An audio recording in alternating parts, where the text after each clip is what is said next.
Oi.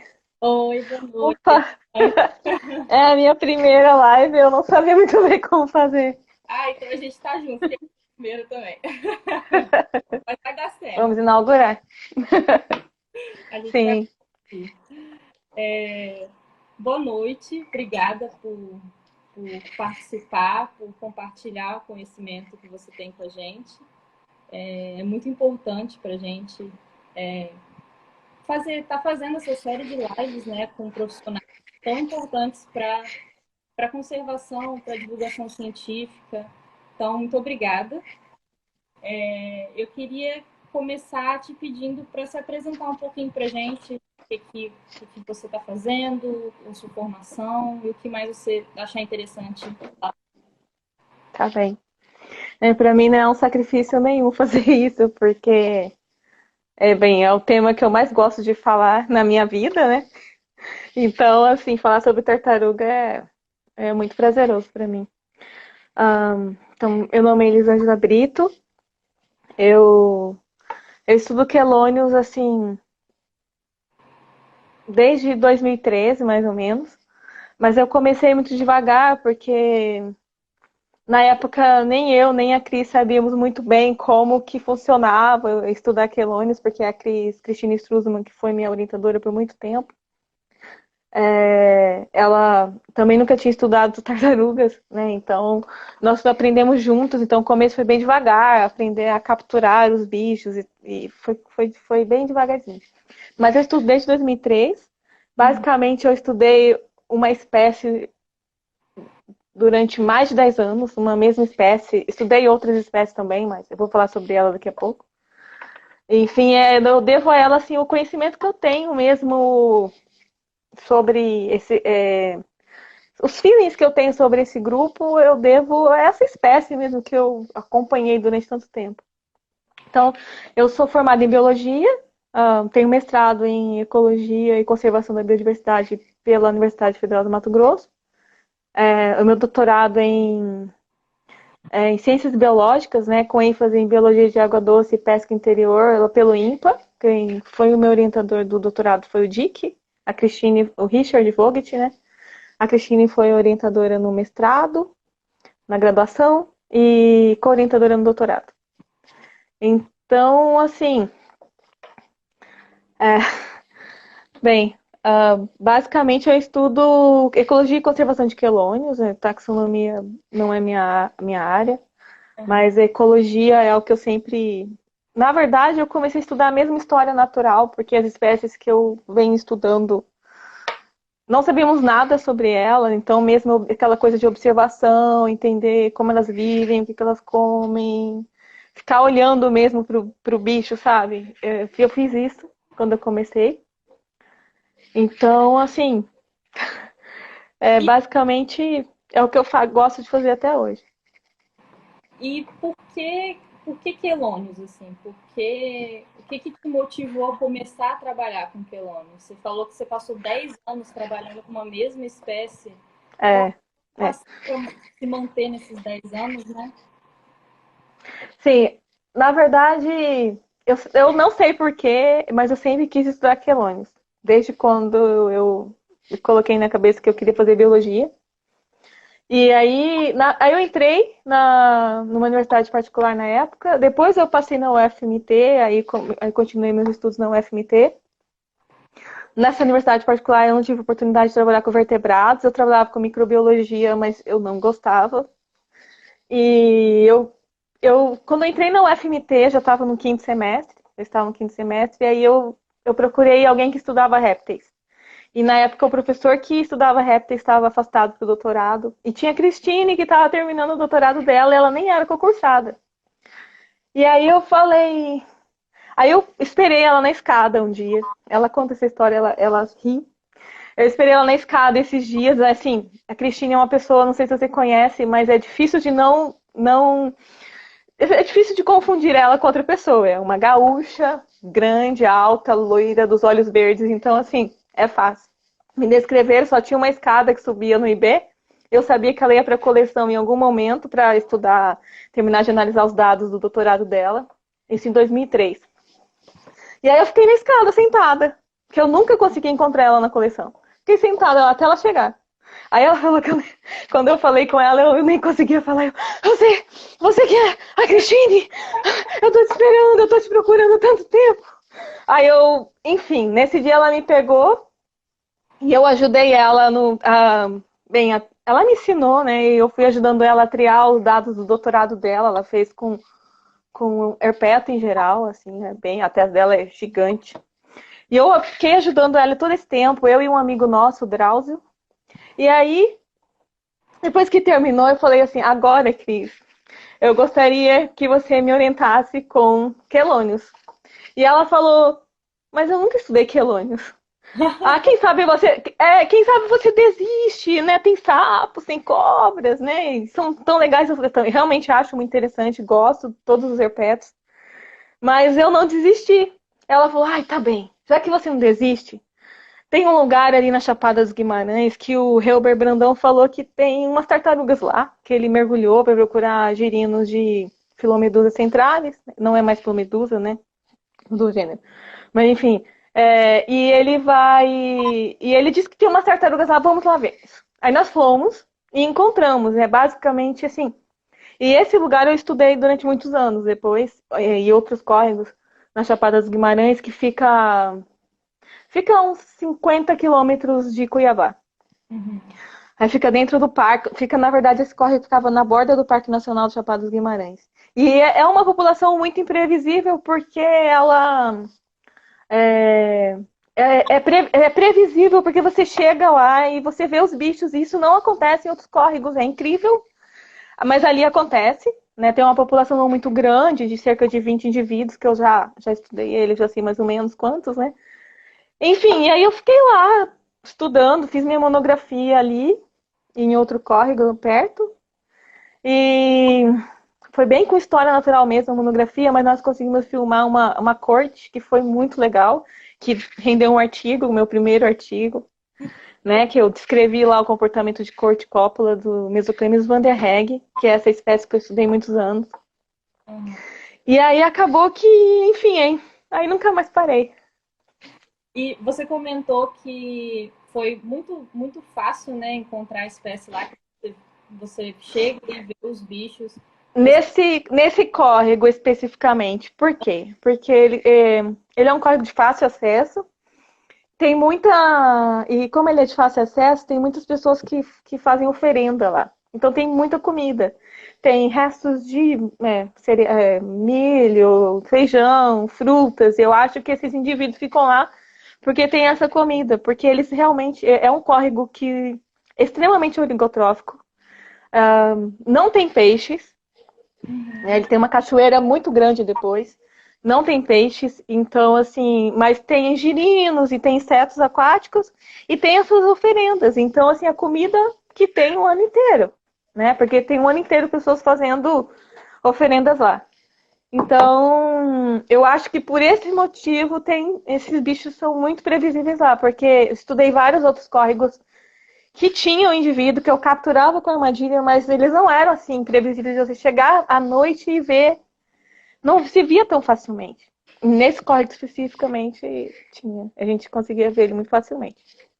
Ai, que bom. E você conseguiu fazer essa comparação com outras áreas de pesquisa, outros córregos que Sim, eu estudei mais uns 4 ou 5 córregos no Parque Nacional Chapada dos Guimarães e também lá na Serra dos Araras, né? Depois um doutorado também nós estudamos alguns córregos lá e aí conseguimos fazer comparação entre as duas populações, né? Porque como são espécies que migram por terra Uhum.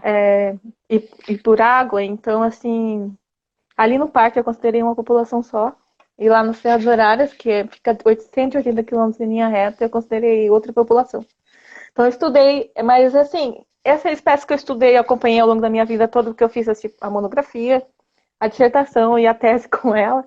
Tentei fazer a tese com outro projeto, mas acabei voltando para ela, não deu certo. Mas enfim, mas eu fico feliz, né? Porque A gente não sabia nada sobre essa espécie, então acaba que nós agora conhecemos bastante coisa da ecologia, ainda tem vários artigos para sair, mas conhecemos bastante coisa da ecologia dela. Mas eu também já trabalhei muito na Amazônia, trabalhei muito com espécies amazônicas, também, com podoquinemes, né, tartaruga, tracajá, mas principalmente também procurando esses cágados nos aqueles córregos na floresta. Também no Pantanal, quando eu quero macrocéfala, que é uma espécie super difícil. Então já trabalhei assim, com espécies de quelônidos no Cerrado, no Pantanal e na Amazônia. Não conheço muito, nunca trabalhei é, com espécies da região Nordeste, né, e do Sul. Né? São espécies que eu conheço mesmo por estudos, né, por investigação, mas eu nunca, assim, não conheço pessoalmente, né? Muitas espécies eu nunca vi. Você comentou sobre seu trabalho na Amazônia. A gente tem uma pergunta aqui. Comenta sobre o programa Quelônios da Amazônia, né? Os quelônios amazônicos da Sara Romana. Acho que é uma temática que todo mundo quer saber um pouco mais, porque a Amazônia é tão diversificada e tão. Acho que é um sonho para quem trabalha na área, né? Tanto biólogo quanto veterinário. Sim. Sim, na verdade, quem pensa em estudar tartaruga, no primeiro momento, ele pensa em espécies marinhas. Porque é bonito, tem toda aquela coisa, projeto Tamar, ver aquelas fotos daquelas pessoas na praia trabalhando com tartaruga. Acho assim, maravilhoso, né? E realmente é. Mas eu, eu sempre falo para minhas alunas e tal, eu falo assim, olha, eu sinceramente prefiro as espécies continentais. Primeiro porque assim tem muito menos trabalho com elas. Tem muitas espécies que nós não sabemos nada, que é o tema inclusive dessa live que eu vou falar um pouco mais. E nós não sabemos nada. Então, assim, tudo que você descobrir é novidade. Isso é muito bom, né? Isso é muito legal. Sobre o PAN, é um projeto já de algum tempo que tem na Amazônia. Mas é um projeto focado para espécies da família Podocnemididae, principalmente tartaruga da Amazônia, tracajá, Podocnemis, tartaruga da Amazônia, tracajá, iaçá, né, que é a Podocnemis sextuberculata. Né, basicamente, eles focam principalmente nessas 3 espécies. Enfim, é um projeto que já tem um bom banco de dados, né, coletado, mas existe também vários outros projetos que estudam tartaruga da Amazônia, independente do PAN. Eu sei, a Adriana Malvasi, por exemplo, na região Tocantins, Araguaia, ela já fez muitos trabalhos com tartarugas da Amazônia, com tracajá. Tem muitos trabalhos que a equipe dela desenvolveu muito interessantes. Também tem muitas áreas que ainda não foram amostradas, né? Que dá para estudar essas tartarugas também maiores, né? Imagina. Da família Podocnemididae. Não sabemos nada, por exemplo, a região do Araguaia, ali do Alto Araguaia, nós não temos nada de estudo sobre. E a região também do Alto, a região ali da cabeceira do Tapajós, ou então Juruena e Telespires, que formam Tapajós, não temos nenhum estudo, e tem Podocnemis unifilis lá. Então, assim, a região do Alto Guaporé também não tem estudo nenhum. Então, assim, existem esses projetos grandes, mas também existem que focam em algumas áreas e são extremamente importantes, porque eles mostram grandes áreas de praias, né, grandes áreas de desova. Mas também existe no Brasil muitas áreas ainda que não foram amostradas. Por exemplo, na verdade, o tema dessa live que eu propus como é que eu posso dizer? Uma provocação, né? Até onde conhecemos. Porque, assim, no Brasil, nós temos cerca de 350, 360 espécies de quelônios, mas esse dado é de 2017, então está um pouco, né? Está um pouco defasado, né? De 3 anos para cá, outras espécies foram descritas. Dessas 360 espécies, se vamos considerar subespécies, chega a quase 500 espécies, né? No mundo todo, isso no mundo todo. É... Destes já tem uns 10 táxons, assim, entre espécies e subespécies que já foram extintos, ou estão quase, né? O Brasil, ele ocupa o terceiro lugar em diversidade de quelônios. Então, o Brasil, nós tínhamos 36 espécies até esses dias, contando com espécies marinhas e continentais. Hoje nós temos mais de 36. Temos 37, porque tem uma espécie nova, acabou de ser descrita, né, para a região do Rio Negro, que é uma espécie de mata-matá. Eu não sei se vocês já viram, mas é um cágado muito interessante, tem um aspecto assim bem pré-histórico. E só existia uma espécie dela e descreveram essa outra espécie da região da bacia do Rio Negro. Então nós temos duas dessa espécie, que é o Quelus fimbriatus e Quelus, acho que o nome novo é orinoensis, uma coisa assim, vou confirmar depois. Mas é uma homenagem ao Orinoco, né? Rio Orinoco, a bacia do Orinoco. Porque ele também ocorre lá. Então, o Brasil ocupa o terceiro lugar em diversidade de espécies no mundo.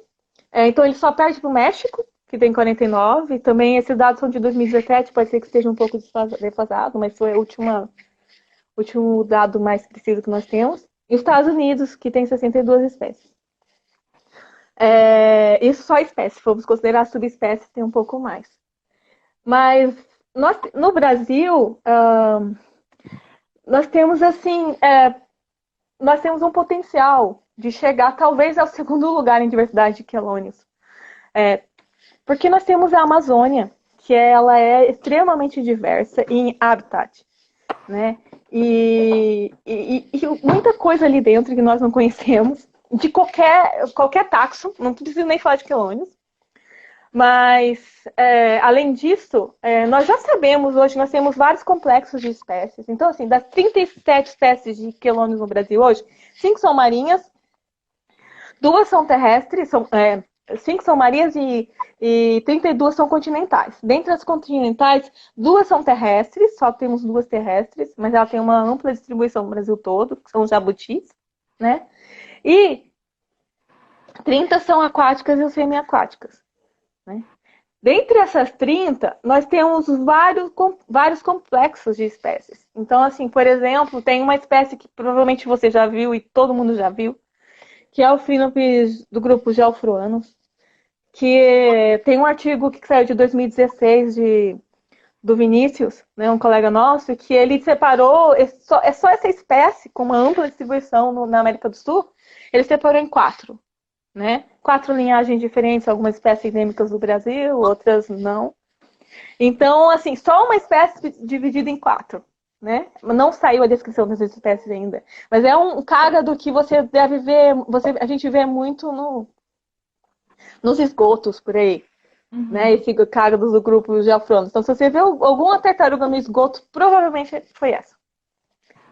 E aí tem, por exemplo, o grupo Mesoclimus vanderheghe, que é o grupo que eu estudei a vida toda, que dentro de Mesoclimus vanderheghe, que também tem uma distribuição enorme no Brasil, tem um monte de espécies, né? Que devem ser descritas aí no futuro. Né? Algumas espécies fáceis de separar, outras não, porque esses são o grupo dos cágados, né? Que são os quélides, e esses cágados às vezes são um pouco difíceis de diferenciar um do outro. Talvez por isso nós temos esses complexos de espécies. Mas tem muita gente trabalhando nisso, né? E provavelmente a gente vai ter boas surpresas no futuro. Eu fico muito feliz quando eles conseguem resolver os problemas taxonômicos, sabe? Porque como eu estudo ecologia, eu gosto de saber com quem eu estou estudando, que realmente aquela espécie é o que eu estou estudando, né? Sim. Mas enfim, inclusive o bicho da Chapada Guimarães que eu estudo não é Mesoclimus vanderheghe. O Rodrigo fez a dissertação em 2014 e a conclusão do trabalho dele é que eu mandei material genético para ele na época. Ele foi aluno do Roussan. E uma das conclusões é que aquele indivíduo não é Mesoclimus vanderheghe. É uma espécie nova que alguém vai descrever aí. Que provavelmente o grupo do Roussan deve estar descrevendo. Enfim. Mas não é só essa espécie. Tem várias outras espécies do grupo Mesoclimus, desses cágados que precisam separar.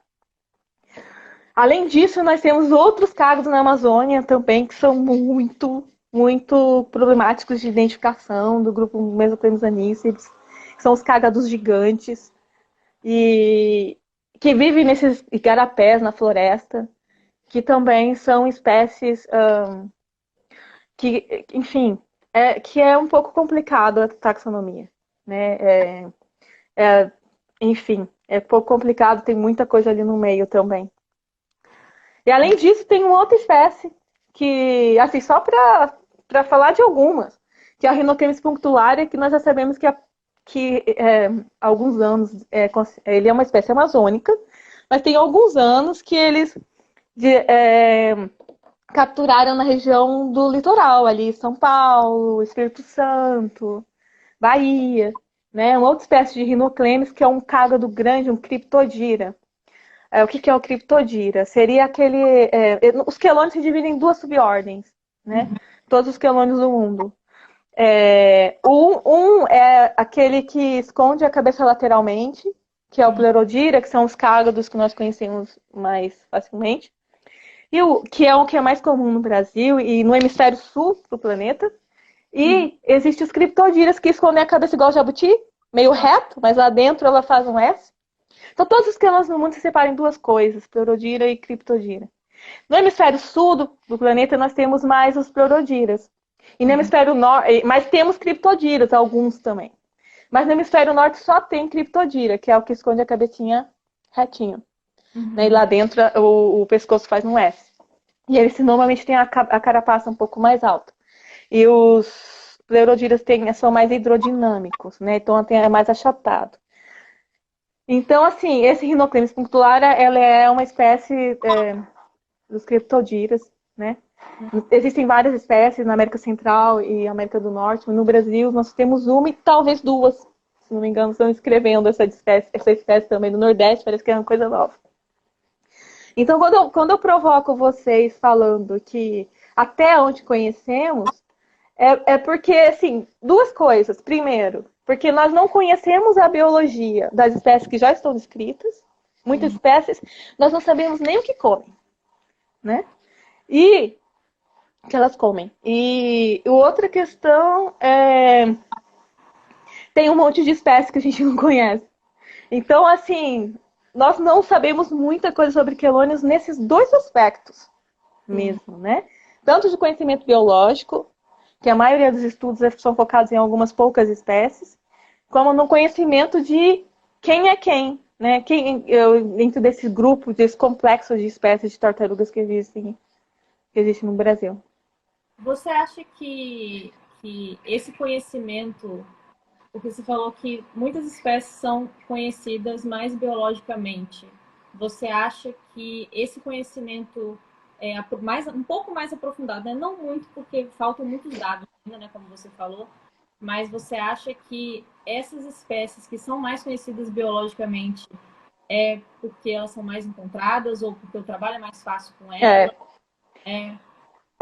Estudar tartaruga não é fácil nunca, mas é porque é um animal aquático. Então, assim, estudar... Só quem trabalha com peixe deve entender um pouco quem trabalha com tartarugas. E quem trabalha com jacaré também entende um pouco. Porque espécies aquáticas, a gente não sabe o mundo que tem ali embaixo d'água, né? Sim. Nós fazemos um retrato no tempo e no espaço. Mas, sim, as espécies mais estudadas hoje são as espécies que existem mais... que têm um pouco mais de facilidade.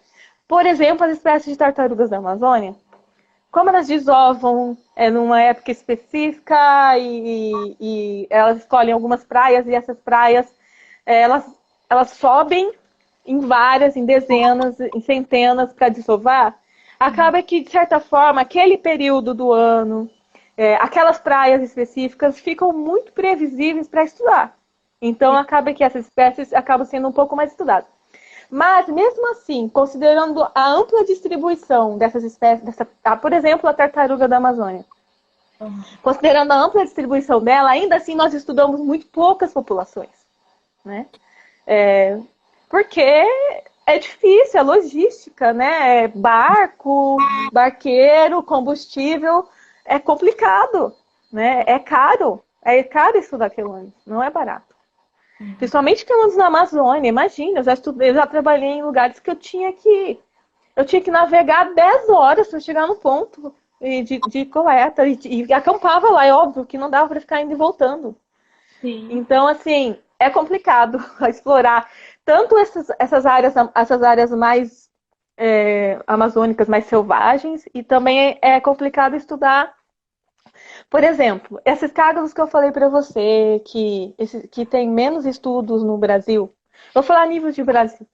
Menos estudos, que são os cágados da família Kelly, também os rinoclemes, quinosterno. São espécies que vivem em garapés dentro da floresta. E se você não entrar dentro da floresta, você não vai encontrar essas espécies. Por esse motivo, eles têm, as populações não são abundantes como de tartaruga da Amazônia, por exemplo, ou de tracajá. Então, assim, como você, por exemplo, vai fazer um mestrado? Porque a maioria da ciência produzida no Brasil, ela está ligada aos estudos dos mestrandos e dos doutorandos, né? E você vai fazer um mestrado de 2 anos. Você vai se comprometer em fazer estudo com uma espécie que você sabe que é difícil de encontrar, né? Que você sabe que é um gasto muito grande para acessar as localidades. Você vai investir?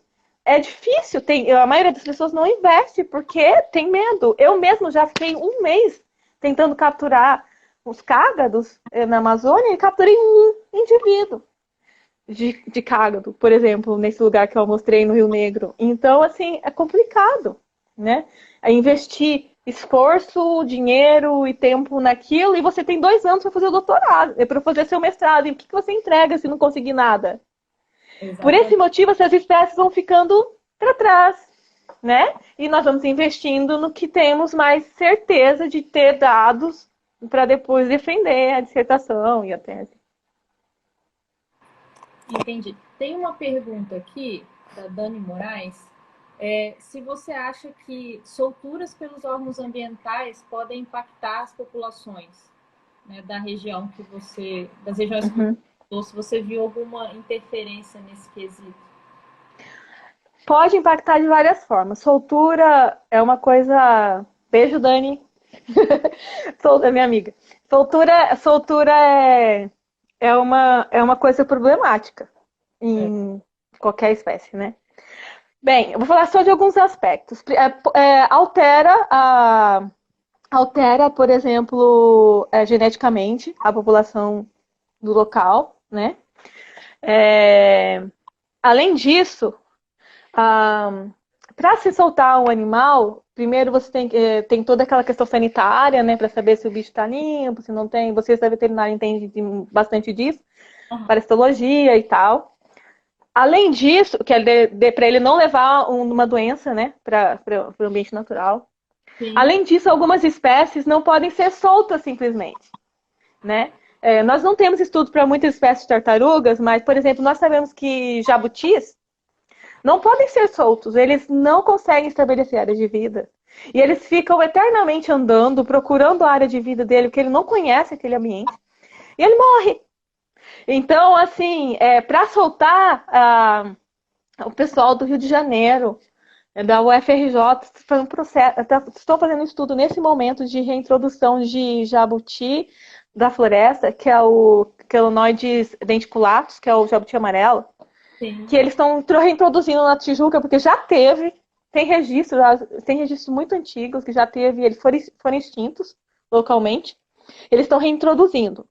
Uhum. Mas é um processo muito complicado, porque primeiro tem que fazer um cercado gigante, tem que ensinar que aquela é a área de vida dele, mas nesse cercado ele tem que ser grande o suficiente para o animal ser independente, procurar comida, porque ele tem que aprender a procurar comida naquele ambiente novo. Então tem todas essas questões. Para jabuti a gente já sabe que tem que ser essa soltura lenta que nós falamos, né? Em português. Então é 1 ano, mais ou menos, fazendo isso, cercando grande, até soltar totalmente. Mas para outras espécies nós não sabemos. Eu não sei se eu soltar um adulto de tracajá em um lugar, eu não sei se ele vai conseguir estabelecer área de vida, porque não tem estudo. Então tudo precisa ser estudado, né? Mas eu acho que se existir estudo que o animal consegue restabelecer a área de vida, se fizer da hora feita do jeito certo, enfim, tem o impacto genético que no futuro talvez fique um pouco difícil de explicar se alguém for fazer um estudo genético naquela população. Mas é assim, também sabemos que tem muitos animais presos que você não tem onde colocar, né? Os órgãos ambientais, às vezes, eles aprendem 300, 400 animais e o que vai fazer, né? Se a soltura for rápida, às vezes conseguem, né? Os animais... Bem, tartaruga é um animal que já nasce sabendo o que fazer, né? Ele já nasce sozinho lá, sozinho entre aspas, né? Porque a Camila Ferrara fez um estudo com vocalização de tartarugas da Amazônia e descobriu que as mães esperam os filhotes. Tem indícios de que as mães esperam os filhotes saindo dos ninhos e elas levam ele para algum local, porque os filhotes são muito. Bem, qualquer coisa come um filhote de tartaruga, né? Inclusive, quando eles nascem, é o momento assim da fartura, mesmo que são muitos animais esperando aquelas ninhadas para se alimentar. Então, essas tartarugas da Amazônia, elas ficam próximas esperando os filhotes saírem para levar eles para algum local para eles se desenvolverem ali. Um local mais seguro, normalmente para floresta inundada. Enfim. Então, assim, tem muita coisa que a gente não sabe ainda, mas eu acho que a soltura, se for feita de uma maneira certa, nós também não podemos ficar com esses animais presos, centenas, milhares de animais presos. Então, se for feito de uma maneira certa, eu acho que é algo que tem que ser feito. Mas é complicado porque muitas espécies nós não sabemos como que é o comportamento dela depois de ser reintroduzido. E volta na questão do financiamento também, né? Que você comentou sobre a descoberta das espécies de quelônios que a gente ainda não conhece, sobre o aprofundamento na pesquisa, né? Aprofundamento biológico na pesquisa. A soltura também envolve o financiamento, né? Infelizmente, a gente não tem financiamento suficiente e adequado.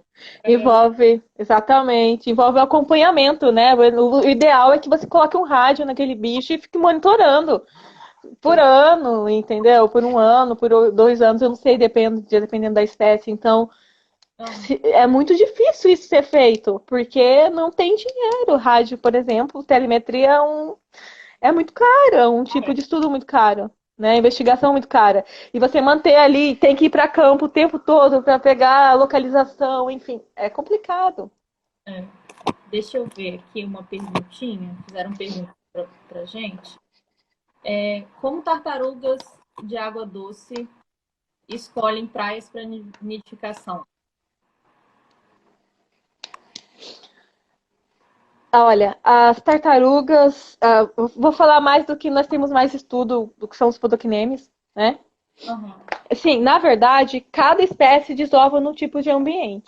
Por exemplo, a tartaruga da Amazônia desova em grandes praias altas, porque o ninho dela é muito profundo. Tem algumas características específicas de granulometria da areia. A Podocynem sex tuberculata e assá também é muito exigente com relação ao ambiente, desova. Tracajá já é muito mais generalista, por isso ele ocorre em muito mais áreas. Então ele desova em barranco, desova em praias altas, praias baixas, enfim, não tem muito, né? Tem uma outra espécie de tartaruga da Amazônia muito bonitinha, uma vermelhinha, que é a eritrocéfala. E a eritrocéfala, ela é menor Podocynemes, menor espécie da família Podocynemes, do gênero Podocynemes, e ela só desova em Campinarana. Então, assim, primeiro, cada espécie tem um ambiente propício para desovar. Aí agora, para elas, o local de desova que elas escolhem, normalmente elas descem mesmo nas praias, elas vão nas praias e andam nas praias, né? Deambulam, que eles falam, deambulando, olhando, enfim, muitas vezes elas vão, investigam e não desovam naquele momento, eles investigam mesmo os locais de desova. E tem estudos que falam de espécies que ficam deambulando e noite atrás de noite, até ocorrer a desova em si. Então ela está escolhendo as praias. Mas as praias, assim, a escolha da praia em si, ela é definida, né? Cada espécie já tem essa definição do tipo de praia que desova. Isso é evolutivo mesmo, né? Sim. No processo evolutivo isso foi definido. E ali dentro dessas escolhas, então, elas realmente escolhem locais para desovar. Eu tenho uma experiência com podocnemis olitrocéfalo que eu ajudei a Soledad no mestrado dela em 2005, eu acho. A Soledad fez mestrado com ninhos de podocnemis olitrocéfalo lá na Bacia do Rio Negro. Nós ficamos um mês em campo, eu, a Soledad e a Thaís, bons tempos aqueles. E aí, uma coisa incrível, assim, porque assim, existe uma taxa de predação de ninho. Então, quanto mais camuflado esse ninho for, melhor. Uhum. E várias espécies predam, ainda mais ninhos de Podocnemis erythrocephala, que é uma espécie que desova na Campinarana, que é como se fosse um cerrado na Amazônia, que tem que o solo é de areia, mas você tem arbustos, arvorezinhas esparçadas, enfim. E elas desovam em praias e nas campinaranas. E na campinarana tem muito animal para predar. Tem macacos, né? Nós observamos macacos, observamos lagartos, enfim. Tem mamíferos também, pequenos mamíferos. E essa tartaruga, ela foi incrível. Eu não sei como ela fez aquilo. Ela fez assim, ela tirou uma tampa de argila de cima, virou uma tampa inteira de argila de cima, com graminhas e tudo em cima, virou. Cavou ali, naquele lugar, ela cavou, aí ela desovou, ela tampou o ninho e voltou a tampa de argila em cima. Aquilo ali, nós encontramos o ninho porque era recente, porque nós estávamos procurando e tínhamos alguém da região, um ribeirinho, que são ótimos em procurar ninho, porque eles comem ovos de tartaruga, então eles são muito bons para encontrar ninhos. E nós contratamos ele na época. E aí porque estava recente, porque se daquilo ali, depois de uma chuva, e isola, você nunca mais vai saber que ele tem um ninho, nunca mesmo. Então, assim, apesar de não haver cuidado parental nos quelônios, eles realmente escolhem muito bem os locais para desova. Não é ao acaso. Não é ao acaso. A não ser que houve algum problema, por exemplo, já aconteceu no posto de inundação, de as praias não despontarem. E 2005, nesse mesmo ano, depois, a chuva, no Rio Negro não teve muito período de praia, depois teve um pico de chuvas e ele inundou todas as praias, inclusive nós tiramos vários ninhos para não morrer, né, para os ovos não afogarem, enfim. E aí, nesse caso, se a tartaruga estiver muito desesperada, ela pode até liberar esses ovos na água. Mas, no geral, porque ela vai precisar desovar. Né? E se naquele ano o reprodutivo não deu certo, então, quem sabe no próximo ela está com o ovo pronto e tem que eliminar. Ou ela pode desovar em qualquer lugar, ou ela pode liberar isso na água. Mas normalmente elas escolhem muito bem o local de desova. Elas olham, elas vão, elas andam, às vezes andam muitos metros longe da água, procurando o local para desovar. Gente, que legal. Tem uma outra pergunta aqui, do Safari Virtual. Como é a determinação do sexo na campinarana, em relação à temperatura? É a mesma coisa, né, para as outras espécies de quelônios. Né? E normalmente, assim, o que é mais legal é que o ideal é que no ninho nasçam fêmeas e machos. Uhum. Mesmo que porque você tem um ninho redondinho ali, ou às vezes é um pouco oval, depende da espécie. E você tem, assim, a parte dos ovos que fica em contato com a areia. E esse ovo vai ser um pouquinho mais gelado, porque ele está em contato com a areia.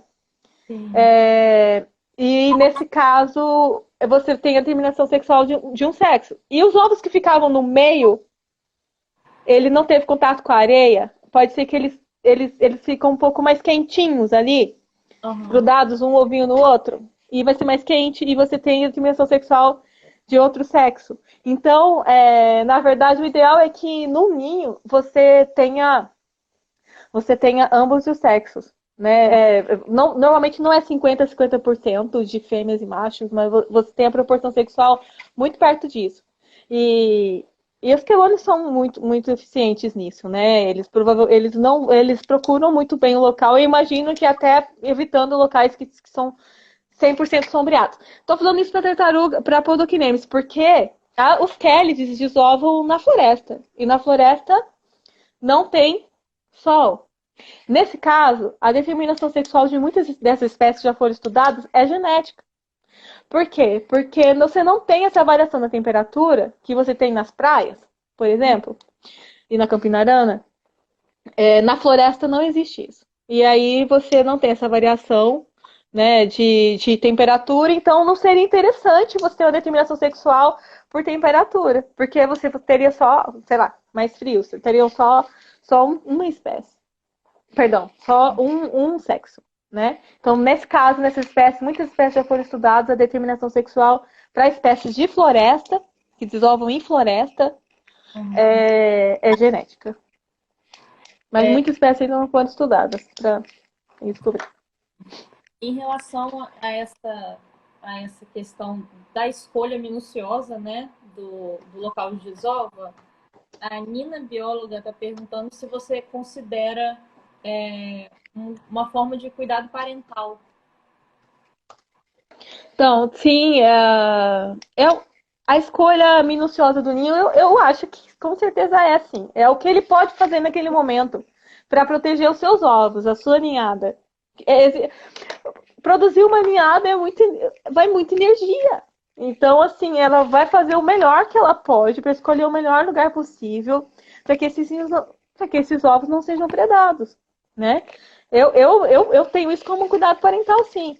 E, na verdade, a gente não conhece muito da biologia dessas espécies. Então, a Camila descobriu foi muito recentemente que tem essa questão da comunicação entre filhotes e na verdade, comunicação entre os indivíduos, entre as tartarugas, no caso da tartaruga da Amazônia, a gente não investigou isso para outras espécies brasileiras ainda.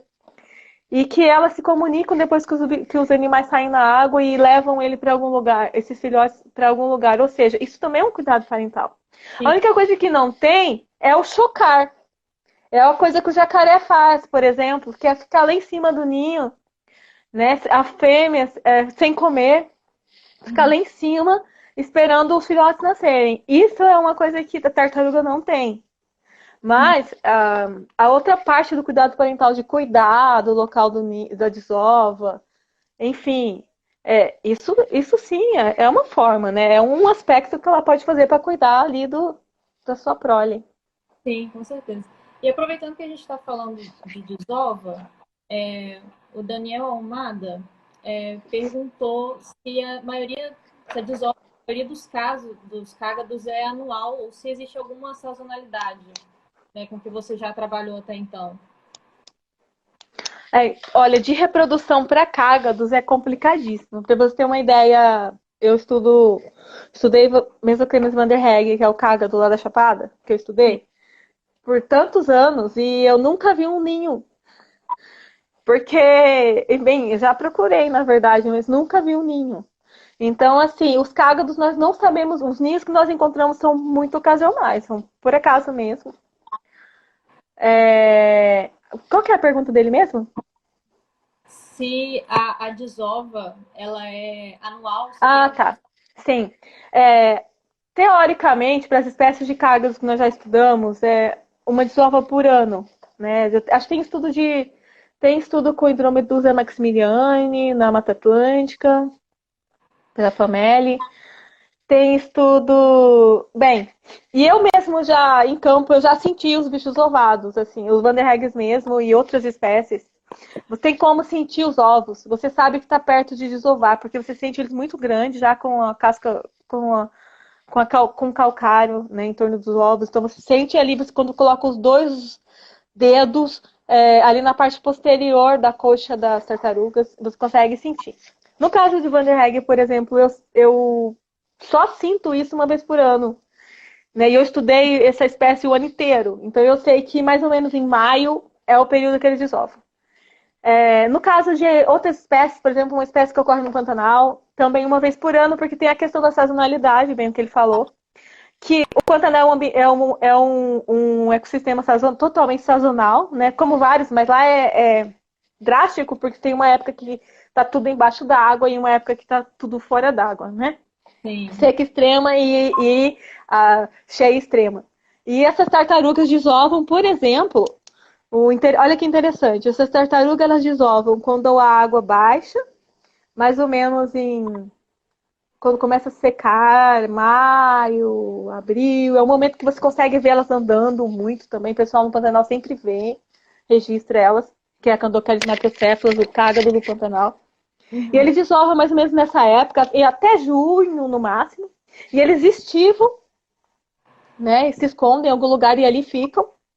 E, e aí, teoricamente, né? Porque nós também não temos muito estudo sobre essa espécie, mas os indícios são todos esses, que eles não são encontrados na água nesse período de seca. E Uhum. também seriam predados por jacarés se fossem para a água. Enfim. E aí, esses ovos só vão eclodir no final do ano, quando começa a chover. Que aí você tem uma disponibilidade de ambientes aquáticos enorme. Provavelmente esse filhotinho vai nascer ali, vai eclodir, vai para um corpo d'água, que já vai ter vários disponíveis com comida. Vários corpos d'água recentes que não tem muitos predadores. E eles vão comer, comer, comer muito para armazenar muita energia para estivar depois no pós-período de seca. Mas sim, é sazonal. Né? As espécies brasileiras em geral, até as tartarugas da Amazônia, elas têm um período específico para desovar. Mas esse período muda de espécie para espécie. Entendi.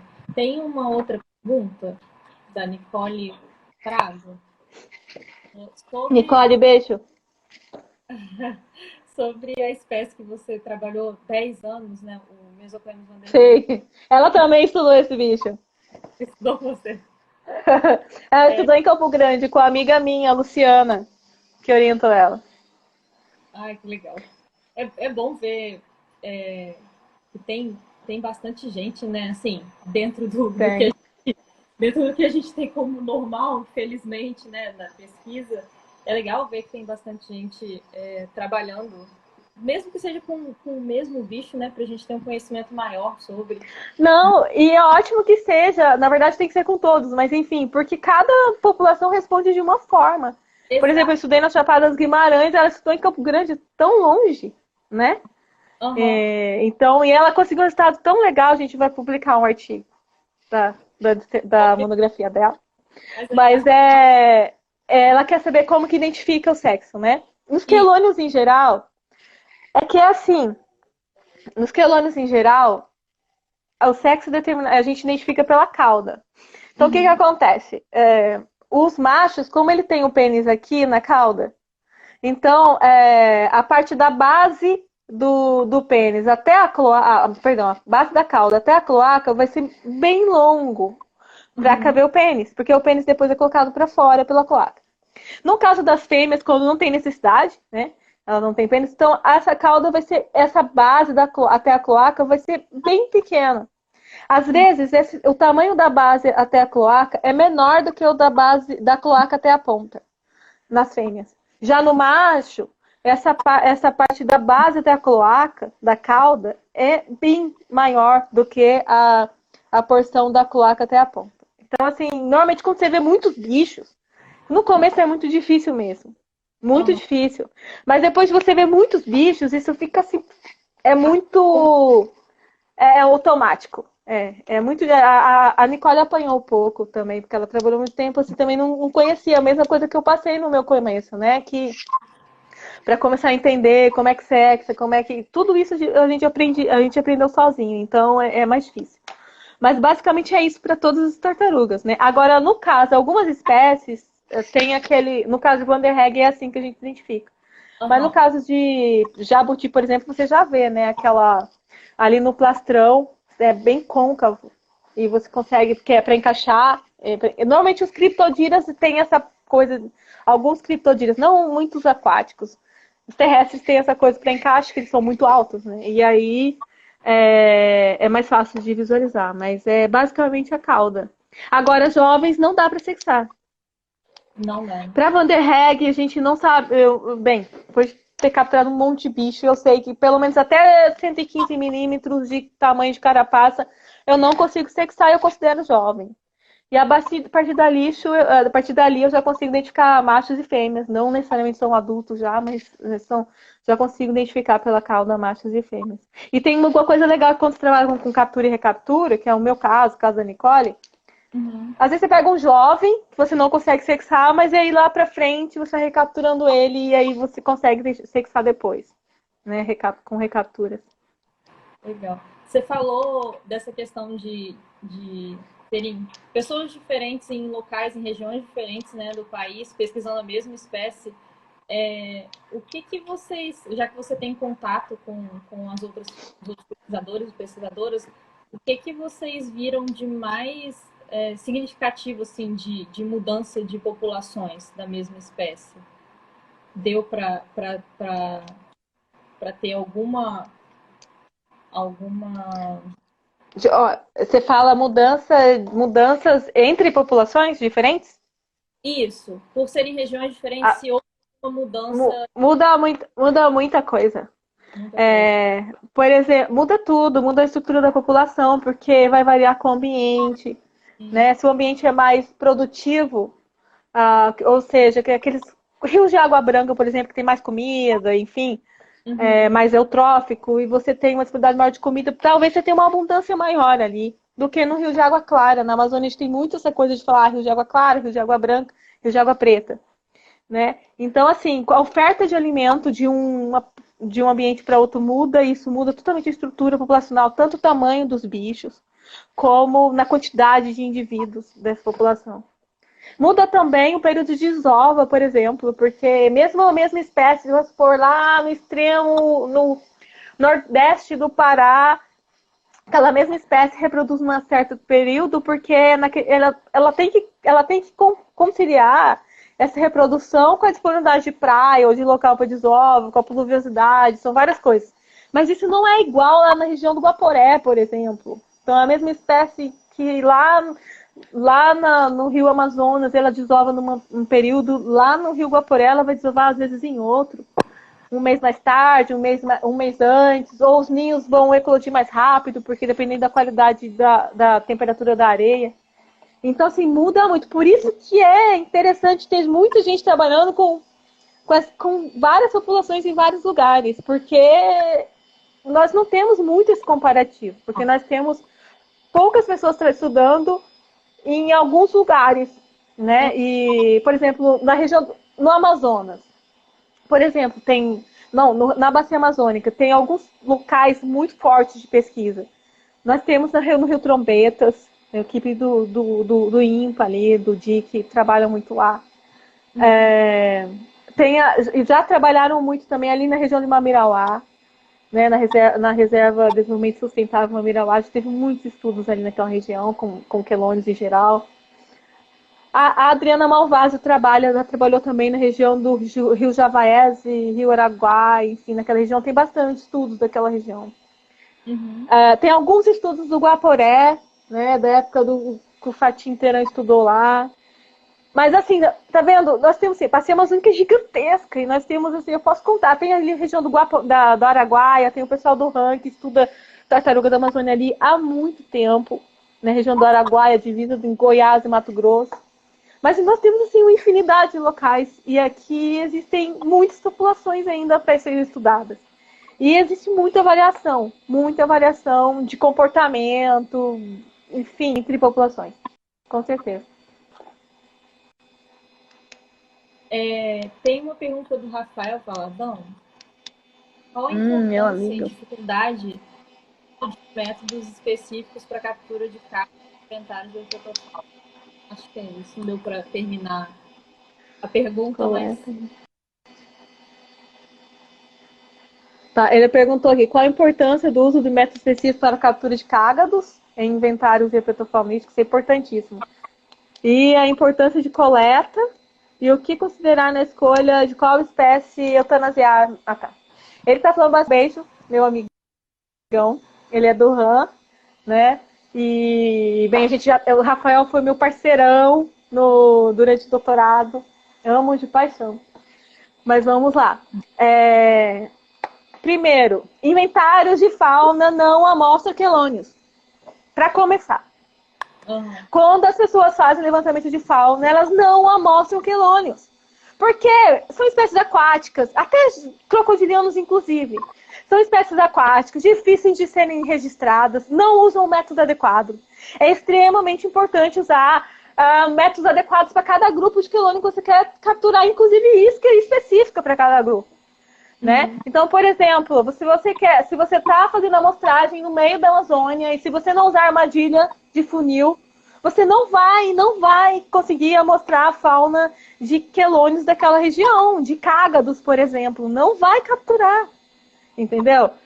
Não vai registrar e não vai colocar no seu relatório. Esse é um problema, porque é mais uma espécie que está ali que precisa de ser protegida. Né? Se você vai trabalhar se você vai amostrar grandes rios, se você não usa redes para capturar podoquinemes, por exemplo, você não vai registrar. Ou se vai registrar, algumas espécies de podoquinemes são fáceis de ser registradas, fracajar mais, né? Porque ele assoalha ali na pedra, em cima do tronco, um pouco mais fácil de avistar. Mas, assim, inventários de quelônios tem que ter grupos específicos de pesquisadores para mostrar só quelônios. Como também tem que ter grupo específico, inventários em geral, né? Como também tem que ter grupo específico para mostrar só jacarés. Entendeu? Não adianta dizer que o mesmo grupo de biólogos vai amostrar todos os grupos. Não faz. Quando encontra um quelônio, é por acaso. É por acaso. O bicho lá passou na frente dele. Entendeu? Ele bateu a lanterna e deu aquela cagada de ver o bicho lá na água. É muito raro, é muito difícil. Eu acho que outra coisa que ele perguntou tá. Inclusive, vocês também têm que conhecer a biologia de cada espécie para saber que isca usar nesses funis. Que não é qualquer coisa que captura qualquer espécie. Então, tem que ter um conhecimento mesmo. Você tem que valorizar o profissional que trabalha com tartaruga, com quelônio. Se for um inventário grande... Elisângela, ou enfim... Tá. É porque como tá. tem tempo pré-determinado da live, tá acabando o nosso tempo, mas aí eu reinicio uma nova.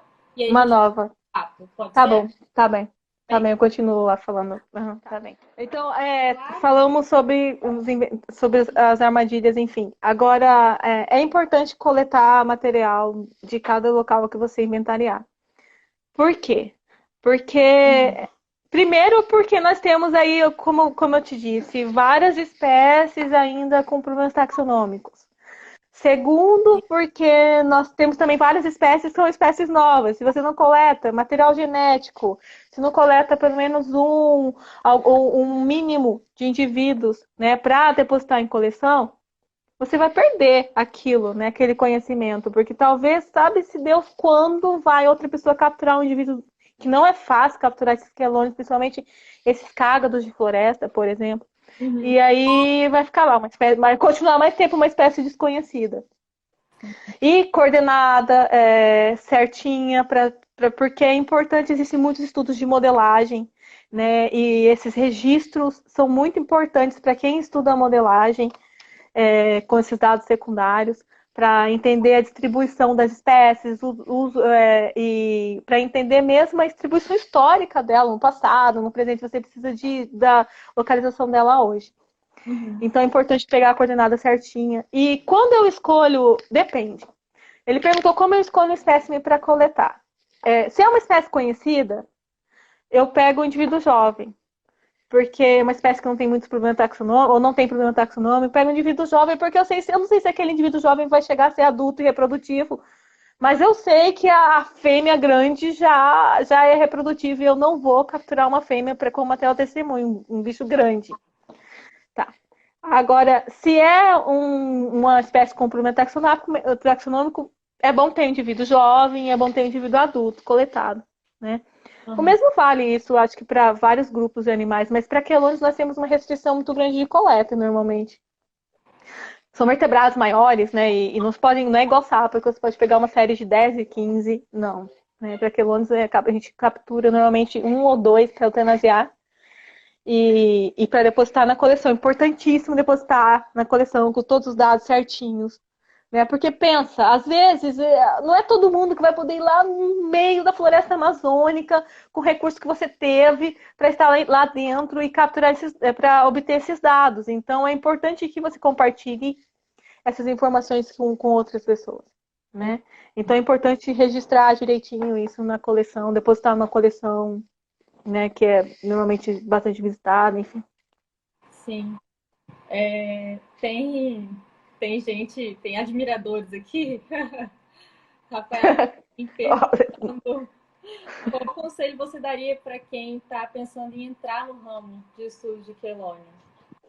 Ah, Rafa. Beijo, Rafa. É, eu acho que eu dou todo o conselho do planeta Terra. Entra. Primeiro, porque não, principalmente com espécies continentais, quase não tem estudo com espécies continentais. Sim, Várias espécies que nós não sabemos, como eu te disse já, né? Não sabemos como reproduz. Imagina, eu estudei uma espécie há mais de 10 anos e eu não sei como é um ninho na natureza. Eu não consegui encontrar. Então, imagina quanta coisa ainda tem para ser feita, é, né? Então, assim, eu amo, por mim, todo mundo trabalhava com tartaruga. Né? Eu acho que a pessoa, assim, primeiro tem que gostar, porque não é fácil, como eu já falei. Às vezes você vai passar frio, chuva, vai ficar molhado, vai ficar doente, né? Vai ficar ali um mês tentando coletar dados e não vai capturar um indivíduo em um mês inteiro. Isso já aconteceu comigo várias vezes. Então, mas é a determinação, se você realmente gosta, né? Agora, se você não gosta de ecologia, você também pode, ecologia de campo, você também pode trabalhar com quelônios, porque você pode trabalhar com dados coletados, com modelagem de nicho. Hoje em dia, meu Deus, tem tanta coisa para ser feita. Você pode trabalhar com dados secundários e fazer uma infinidade de trabalho. Você pode ficar uma vida toda. Inclusive, eu falo que se eu tivesse descoberto os dados secundários antes do meu doutorado, provavelmente eu tinha feito alguma coisa nesse sentido, porque você consegue falar para uma área muito maior. Por exemplo, eu estudei duas populações de quelônios, uma na uhum, Serra dos Araras e uma na Chapada. Eu posso falar por aquilo. Eu não posso, digamos, expandir muito, né? Agora, quando você faz modelagem de nicho, você pode modelar o nicho do país inteiro, entendeu?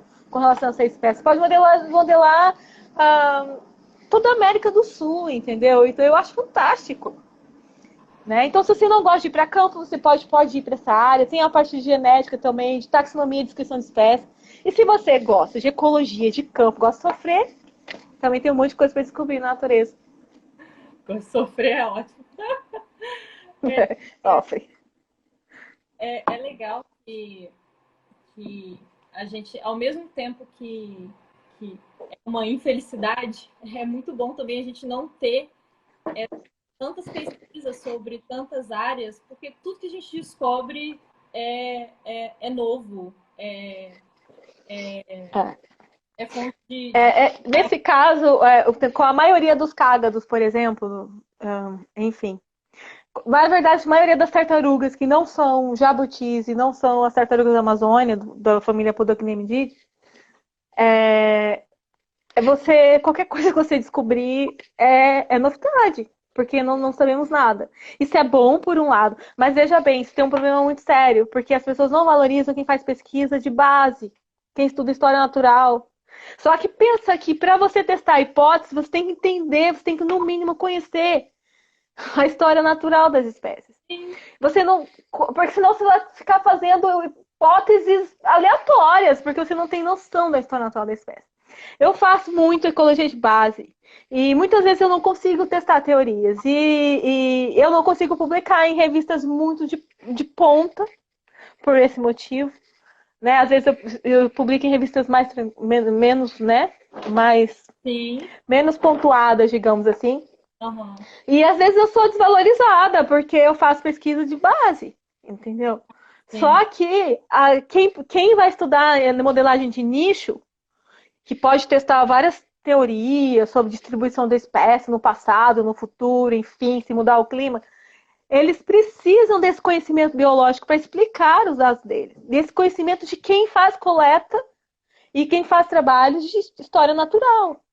Eu dou muito valor. Eu acho que não tem distinção entre trabalhos de história natural e trabalhos com teste de hipótese.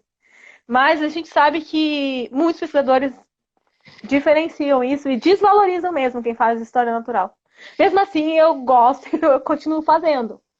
Mas tem essa questão. Meu currículo é um pouquinho menos, digamos assim, piorzinho do que né? Quem não, faz teste de hipótese de espécies muito conhecidas só. entendi. É complicado mesmo essa questão, porque é, É difícil não, eu particularmente não entendo como não enxergar que a história natural daquela espécie é literalmente a base para você desenvolver outros trabalhos sobre a espécie, né? Então, assim, não... como que você desenvolve uma pesquisa sem ter uma base sobre a espécie que você está estudando, né? Então, assim, realmente... Mas você fez uma colocação muito legal. Como que você começa a estudar uma espécie que não se sabe nada? Então, assim, aconteceu isso comigo, então eu fiz esse raciocínio. Primeiro que meu dinheiro alcançava, né, de tempo, de campo e tudo. Porque por muitas vezes eu financei meu próprio trabalho, porque às vezes quando você quer trabalhar com o que você gosta e você quer, nem sempre você tem financiamento para isso. Então, no meu doutorado foi financiado por mim e para as minhas consultorias. E meu mestrado, eu acho que eu consegui algum dinheirinho, mas no geral eu também financei grande parte do trabalho. E na graduação foi minha amiga que tinha um carro e ela pagava combustível. Então, assim, tá. Agora, quando você não conhece nada de uma espécie, por onde começar? Primeiro, você tem que saber o que ela come, como ela vive, onde ela vive. Então, assim, os primeiros trabalhos que você vai fazer basicamente são esses: trabalho de dieta, estudo de dieta, estudo de modo de vida, período de atividade, né? Para depois você ir, né? Eu comecei assim, e primeiro descobrindo onde ela vivia, enfim, depois fiz dieta no mestrado, e fiz estudinhos de população no mestrado. Doutorado que eu comecei né? Aí já conheci um pouco melhor, então eu trabalhei com sobrevivência, fiz também um trabalho de população maior, porque eu capturei mais de 300 bichos. E, enfim, aí eu consegui fazer uns trabalhos mais elaborados. Mas no começo você começa com o básico mesmo, do conhecimento básico da espécie, né? Conhecer como ela vive, o que ela come, basicamente isso. E, inclusive, isso muda de população para população. O que pode ser que o Van der Heghe come na Chapada não é a mesma coisa que ele come em outro local, que vai estar de acordo com a disponibilidade de comida no ambiente, né? Então é importante estudar em vários lugares também. Tem uma pergunta do Thiago Petretti. Quais são as regiões que têm mais problemas com quelônios exóticos no Brasil? Eu acho que a Sabine também tinha perguntado se tinha problema de espécies exóticas na Amazônia, se a Amazônia tinha muitos problemas de espécies exóticas. Eu acho, se não me engano, ela também fez essa pergunta. Mas talvez mata as duas agora. Na Amazônia eu nunca vi muitos relatos de espécies exóticas, não. Mas qual que é a do Thiago? Qual o principal problema com animais? Quais regiões que têm mais problemas com quelônios exóticos, né, no Brasil? Tá. Você tem esse conhecimento? Olha, pelos poucos estudos que existem, que a Sabine fez um estudo legal no Paraná, né? Ela tem um projeto Tamari, muito legal, exemplos de projeto ali no Paraná, urbanos, enfim. E ela fez um projeto bem legal lá, que lá ela fez estudo com espécies nativas e exóticas, bem legal.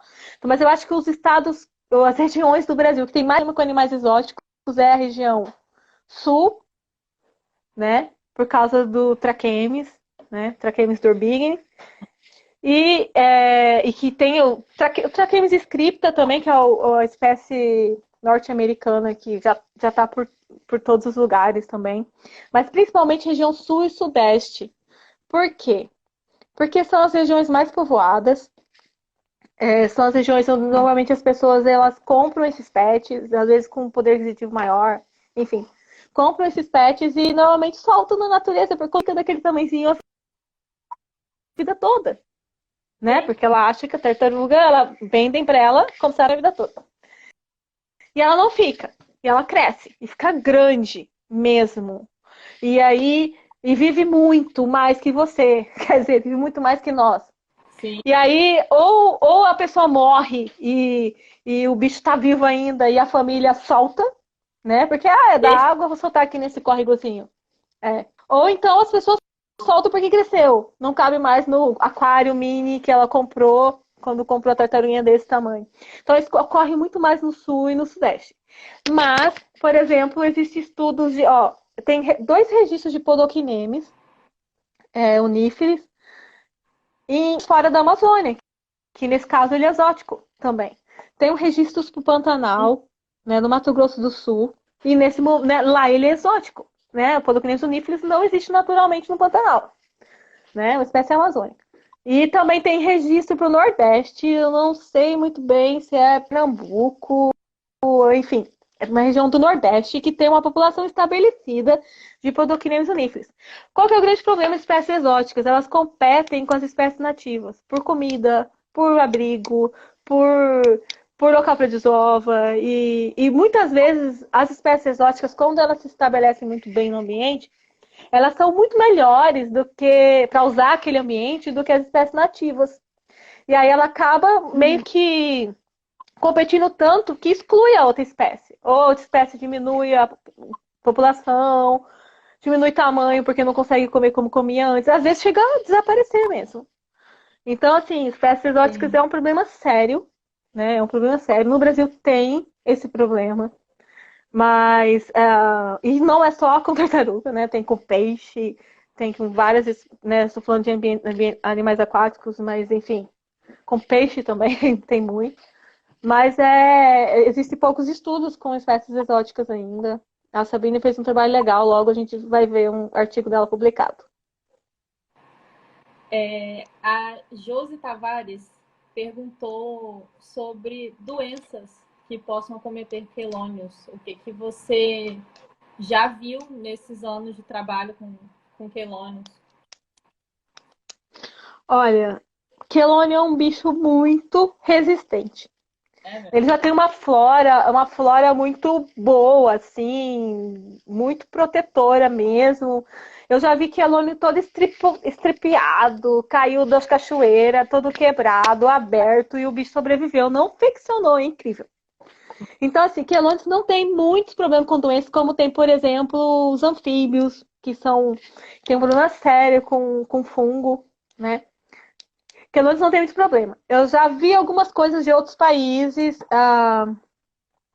com vírus, né? Vírus da área região respiratória com espécies terrestres. Tem casos, pode levar à mortalidade. Já vi um estudo na Austrália, não me lembro muito bem que doença que era, que estava dizimando uma população, ela ocasionava uns machucados. Eu não me lembro, faz muito tempo que eu li esse artigo, eu não me lembro se era uma bactéria, mas existe. Mas assim, eu vou ser sincera, doença não, a nível de mundo tem vários lugares que pode ser um problema, como foi um problema para essa população de quelônio da Austrália. Mas a nível de Brasil, nós não temos tanto problema com doença, mas nós temos muito problema com perda de habitat e com caça, né, em algumas localidades. São assim, e também com retirada para pet, né? Também é um problema. São os três grandes ameaças aos quelônios, acho que no Brasil. E essas ameaças se estendem para o mundo todo. É claro que algumas coisas podem ser mais fortes do que outras em algumas localidades. Mas, assim, quelônios é o que eles mais sofrem. Mas, por exemplo, a gente tem uma relação... eu já estudei hemogregarina. Na verdade, eu ajudei, né? Um parasitólogo, não é minha especialidade, a estudar hemogregarina, que é um parasita do núcleo sanguíneo de répteis, né? E o Lúcio Viana, que normalmente trabalha com isso, então eu coletava o sangue e mandava para ele, fazia as lâminas e mandava para ele. Então, assim, nós encontramos uma quantidade muito grande de células normalmente infectadas com esse hemoparasita, mas é uma relação natural, é até saudável, eles coexistem juntos, assim, não tem problema. Então, assim, nós não temos muito problema com doenças. Na América do Sul, no geral, não tem. Existem algumas populações no mundo que têm alguns problemas com doenças, mas nós na América do Sul não temos muito problema com doenças não que eu conheça, também não é minha área. Não, mas não que eu tenha lido muito. Me marcou muito essa população da Austrália, que teve um problema que realmente levou ao declínio dessa população. Não um declínio da espécie toda na distribuição, mas dessa população. Entendi. E tanto nessa live quanto na anterior, teve muita gente perguntando sobre literatura. Você recomenda alguma literatura para estudo de quelônios? Algumas literaturas? Uhum. Tá. Ó, na verdade, assim, apesar do Brasil ser o terceiro país com maior diversidade de quelônios no mundo, nós temos pouca literatura no Brasil, assim, questão de livro, né? Questão de livro.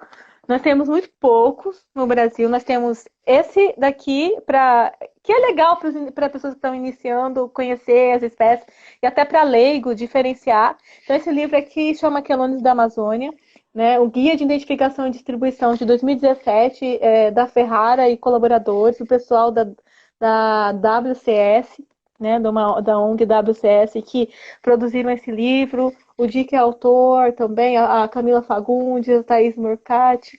E esse livro é muito bom, assim, é o último, tem os mapas de distribuição, olha, bem... Ops, deixa eu pegar aqui, um mapa de distribuição muito legal, eles estimam até para a bacia amazônica a área de distribuição da espécie, que ficou, assim, bem legal, né? Então, questão de livro, né? Nós temos o livro do Dick, que já é um livro de 2008, se não me engano. O livro do Dick, que é Tartarugas da Amazônia. Então, você vê que esses dois livros são de Tartarugas da Amazônia, né? Basicamente, só estudamos Tartarugas da Amazônia. Mas, enfim, ainda é muito pouco. Na verdade, seria bom se tivesse muito mais que isso. Mas, enfim, os dois que existem são da Amazônia, porque é a região que tem mais estudo com quelônios mesmo. Uhum. E a região também com maior diversidade de quelônios no Brasil. A Amazônia, né? Ou uma das maiores. Enfim, então esse livro do Dick é muito legal, porque é quase como se ele estivesse contando uma história, sabe? Sobre os bichos e do que ele já viveu, e do que ele viu, e de que outras pessoas viram. É muito bom para quem está começando, né? Para entender a biologia das espécies. Mas assim, se você quer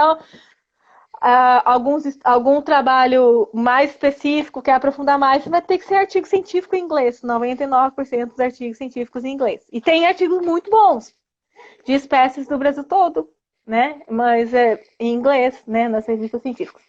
Recentemente saiu esse livro também, só sobre mesoclemes, que é na verdade, sobre mesoclemes e rinoclemes também tem aqui, que é esse cágadozinho vermelho aqui, que é lindo, amazônico. Ele fala da biologia, da distribuição. Esse livro é do ano passado. Ele fala sobre como criar também cativeiro, porque quem escreveu esse livro é o Stefan Etton. Uhum. Ele aqui atrás.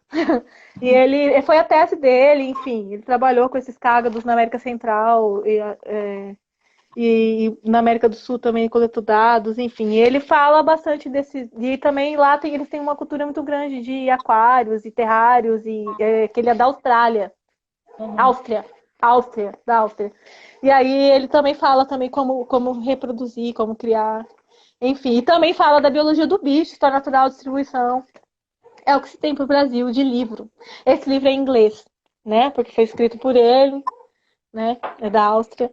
É em inglês, que assim, eu falei pra ele, poderia ter sido bilíngue, pelo menos assim, já que são espécies sul-americanas, inglês espanhol ou inglês português, né?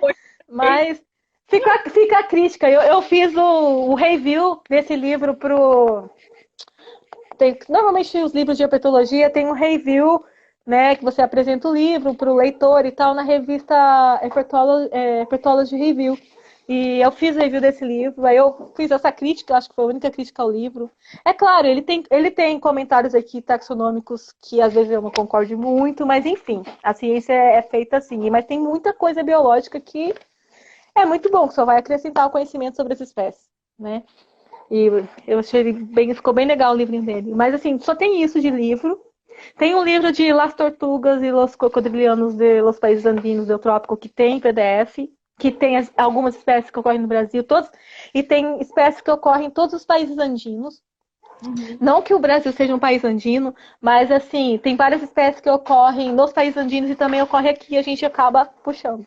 Então, esse livro sobre tartarugas e jacarés, Mas é isso que tem de literatura, não tem muita coisa, né? E aí tem as dissertações, as teses e os artigos científicos. Bom, eu acho que é isso. Eu queria te agradecer. Se você tiver mais alguma observação ou mais alguma questão que você queira falar pra gente. Deixa eu ver aqui, eu tinha escrito um roteirinho, né? Que eu falei, eu fico nervosa, esqueço tudo, mas acaba aqui. Mas eu acho que falei tudo. Acho que foi uma conversa legal. Foi uma conversa legal. É óbvio que sim, são só 37 espécies no Brasil. Você pode pensar em comparar a diversidade de outros grupos vertebrados. Comparar com peixe, nem vou falar, né? Comparar com anfíbio já é muita coisa, né? Com serpente, com lagarto. Mas são grupos muito complexos. E mesmo sendo grandes vertebrados, você ainda não sabe um monte de informação sobre elas. Sim. E aí tem gente descrevendo espécies novas desses grandes vertebrados. Então, assim, o que eu sei é que é um campo vasto de conhecimento, né? Tem muito de descoberta mesmo, tem muita coisa para ser descoberta ainda, mas é quase tudo, né? Qualquer coisa que você pensar em fazer com tartaruga, você pode, dá para fazer, entendeu? Porque provavelmente nunca ninguém fez, né? Então, assim, é um campo muito vasto para quem gosta, para quem quer entrar nessa. Não é fácil, como nada é fácil, né, na vida, mas assim, se você realmente gosta, eu acho que é um grupo muito interessante para começar a estudar. Eu, na verdade, vou ser sincera para você, eu tenho hoje 22 artigos publicados, 23 que vai sair um agora, tem alguns submetidos e tal, mas não é muita coisa se você for olhar. Mas eu sou um pouco devagar para escrever, mas tudo bem. Mas eu escrevo, sempre estou escrevendo. Mas o que acontece é que, tipo assim, mesmo assim, eu sou conhecida no Brasil por estudar tartarugas, mesmo tendo só 22 artigos publicados, entre notas e artigos. Então você pensa assim, por quê? Porque são poucos, mas é o que tem sobre o conhecimento de biologia daquelas espécies. Então, para uma pessoa que está começando, que está entrando, ela pode pensar que, olha, basicamente qualquer coisa que eu fizesse sobre biologia de tartaruga, enfim, se eu quiser trabalhar com taxonomia, tem espécies para separar. Então, qualquer coisa que eu fizer é significativo, entendeu? Sim. Então eu dou todo apoio para quem quiser trabalhar com tartarugas. Então, Acho que é Elisângela, isso, acho que eu agradeço você. a gente que agradece. A gente fica muito feliz quando a gente encontra pessoas dedicadas a compartilhar o conhecimento, né? Porque muito do que a gente fala dentro da educação ambiental, dentro da divulgação científica, do que adianta a gente ter tanto conhecimento e não compartilhar, né? Então, muito Sim. obrigada pelo tempo, pela disposição, por compartilhar com a gente todo esse conhecimento que você adquiriu ao longo de todos esses anos de estudo. É isso, muito obrigada. Eu que agradeço. Eu que agradeço pelo convite de vocês. Eu acho maravilhoso falar sobre isso. Então, eu agradeço muito sobre o convite de vocês. E se eu puder ter tocado o coraçãozinho de alguém para que alguém queira investigar tartarugas, já vai ter sido legal. E no mais, eu agradeço a todos os meus amigos que estavam assistindo, estiveram assistindo ou que vão assistir ainda. Enfim, eu agradeço a todos eles pelo apoio. Muito obrigada. Obrigada você. Queria agradecer ao pessoal também que acompanhou a gente até aqui na live, que fez perguntas, que participou.